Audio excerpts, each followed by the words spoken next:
Today on the topic show, Bud Light banning commercial is mostly mocked by everyone on the internet. Vivek on affirmative action not in the NBA goes viral. Spotify to lay off 17% of their staff. Apple offers an out for Goldman Sachs as the relationship continues to sour. A Porsche thief is defeated by a manual transmission. And Ford loses about 400 dealerships from their EV program. All of that and much, much more on the topping show.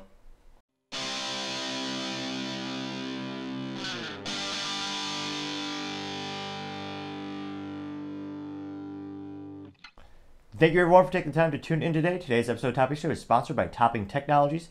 Topping Technologies is an IT value-added reseller and services company with a special proficiency in IT security. Heck, I see their founder at least twice a day. Gotta say he's quite handsome and brilliant.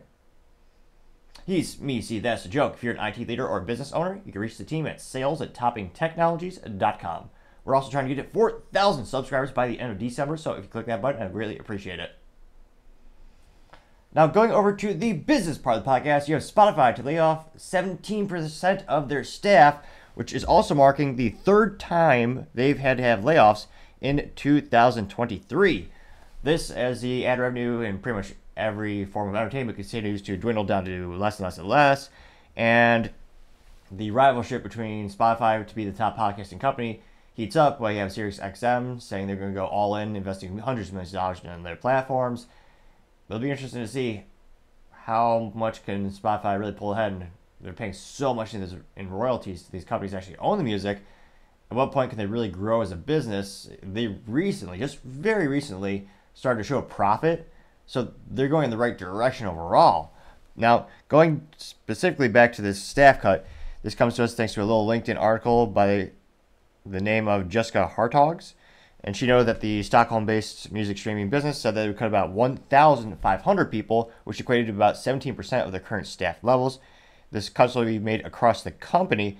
Now, they also know that Spotify has invested further into podcasts and audiobooks, but has yet to reap the rewards of expansion. CEO Daniel Ek said in an interview recently, said, quote, "Economic growth has slowed dramatically and capital has become more expensive," unquote. Which, yes, that is the biggest issue that pretty much every business, from technology to automotive manufacturing companies to, shoot, even mom and pop shops, a lot of them are coming to the harsh reality of having the government increase their interest rates exponentially, which is a problem they also created them in and of itself. But since it's where so many businesses, there used to be only a couple of zombie companies back in the day, and zombie company is a company that they exist, but they mainly exist because of very cheap, near zero interest rates, loans, and they don't really expand too much. They really make a lot of profits, but they're around. Now that we have these precarious times, a lot of these companies, that near free cash flow, where you used to be able to get loans for near to 0%, those have all but evaporated. And most of these businesses, they're not making enough profit to actually keep going. Now, Spotify is one of those instances where a majority of all the money they make, they don't keep. It goes out to the actual people who produce the content, which is why they have increased a little bit of their offerings in terms of having some exclusivity contracts, which is a good way to bolster your offerings. I mean, the only reason I believe that, at least anecdotally speaking, that most people download the Spotify app is because they made a big offer and they got an exclusivity contract with Joe Rogan, who's the top podcaster on the planet. And there's a lot of people speculating it was a $100 million deal, which in all reality is probably also a mixture between cash as well as stock offerings to Joe. And it's one of those instances as well where that does give people a compelling reason to go to Spotify. Now, however, the downside is, while Joe he has a current contract with them, that contract will it'll expire before we know it.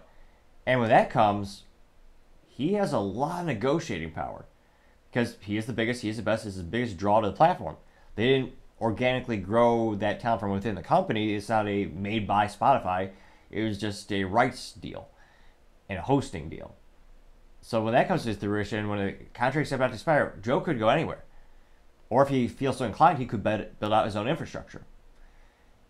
Given the time allocation and his core competencies of the businesses that he owns, which include supplemental companies, as well as the podcast, entertainment, comedy, stand-up, for all those reasons, I suspect most likely he will continue to have a relationship where someone else does the infrastructure for him, and they work out a percentage base to share the profits. But again, now that they don't have any of those interest rates, they're so high, the CEO, going back to CEO of Spotify, say, quote, has continued has long continued to be profitable because of the terms of the licensing deal it has with record labels and music publishers, unquote. Which, again, there's a whole documentary on YouTube where they actually talk about the breakdown of all the rights and how there's basically three big companies that have an overwhelming majority of music rights as well as podcasting rights. And Spotify's in that harsh situation where they have to go to them so you can all hear, I was about to say the latest and greatest artists, but in all reality, there's only a couple modern artists who I think are actually truly great. But nevertheless, my music tastes aside, it'll be interesting to see what's Spotify going to do from here. Are they going to try to maybe grow some more products and more capabilities internally to the company so they can actually develop talent? I mean, what they think, I believe the long-term success rate for the company will be them creating content organically inside the company. Very similar to how Netflix was built.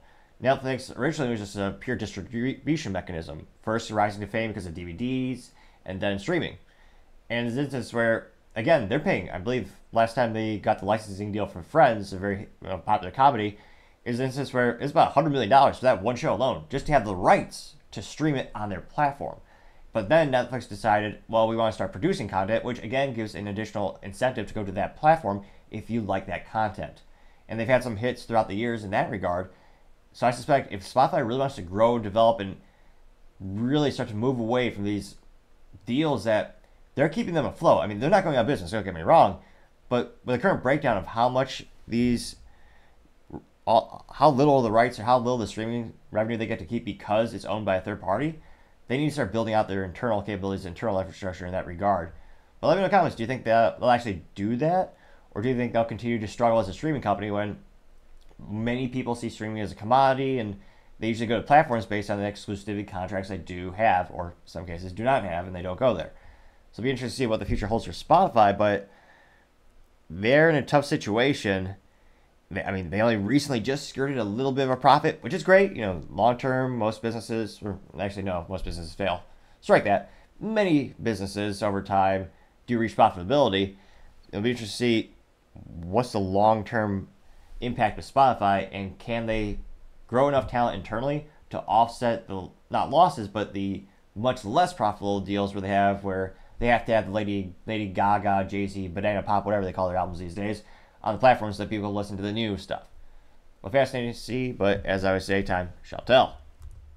Again, thank you everyone for taking the time to tune in today. Don't forget to take time to subscribe. Trying to get to 4,000 subscribers by the end of December. So if you click that button, I greatly appreciate it. Also, leaving a comment is a great way to let me know what things I should try to work on and improve on, in addition to increasing my enunciation and perhaps slowing down a little bit. All the feedback is greatly appreciated. Also, and lastly, don't forget to take time to tell your family, tell your friends, tell your coworkers, heck, tell your enemies, tell anyone and everyone. Just stay safe, fight the good fight,